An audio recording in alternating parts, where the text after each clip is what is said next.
Long distance ரிலேஷன்ஷிப்பில் நம்ம partner மட்டும் தான் சர்ப்ரைஸ் பண்ணணுமா? ஏன் நம்ம பேரண்ட்ஸை பண்ணக்கூடாதா?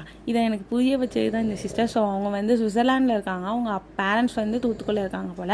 ஸோ அவங்களுக்கு வந்து அவங்க அப்பாவுக்கு வந்து பர்த்டேன்னு சொல்லி எனக்கு சர்ப்ரைஸ் பண்ணுறதுக்காக கேக் வேணும் அப்படின்னு சொல்லி கேட்டிருந்தாங்க. மார்னிங் தான் ஆர்டர் பண்ணியிருந்தாங்க, ஈவினிங் போல் வேணும், அவங்களுக்கு சென்ட் பண்ண முடியுமான்னு கேட்டிருந்தாங்க. ஸோ நானும் சரி, சுவிட்சர்லாண்ட்லேருந்து ஒருத்தவங்க நம்மளை மதித்து ஆர்டர் பண்ணுறாங்க, அவங்களுக்கு கரெக்டாக பண்ணி கொடுக்கணும்ல. ஸோ அவங்களுக்கு நிறைய பிக்சர்ஸ் தான் அனுப்பி அவங்க வந்து இதில் வந்து இதை வந்து செலக்ட் பண்ணியிருந்தாங்க இந்த டிசைன். ஸோ நானும் அதே மாதிரி நான் என்ன பிக்சர் அனுப்பியிருந்தேனோ சேம் டு சேம் அதே மாதிரியே பண்ணி கொடுத்துருந்தேன், சேம் டாப்பர்ஸ் எல்லாமே. ஸோ அவங்க ரொம்ப ஹாப்பி ஆகிட்டாங்க கேக்கோட அவுட்கம் பார்த்துட்டு. அண்ட் இது கூடவே ஒரு ஒரு அவங்க ஒரு டெக்ஸ்ட் நோட் மாதிரி அனுப்பியிருந்தாங்க, இதையுமே ஒரு நோட்ஸ் மாதிரி வச்சு கொடுக்க முடியுமான்னு கேட்டிருந்தாங்க. ஸோ நானும் அதையும் ஒரு லெட்டர் மாதிரி ரெடி பண்ணி அதையும் பிரிண்ட் எடுத்து ஒரு பூலாம் வச்சு மெனக்கிட்டு, ஏன்னா நமக்கும் அப்பானா ரொம்ப பிடிக்கும், ஸோ அதெல்லாம் பண்ணி வச்சுருந்தேன்.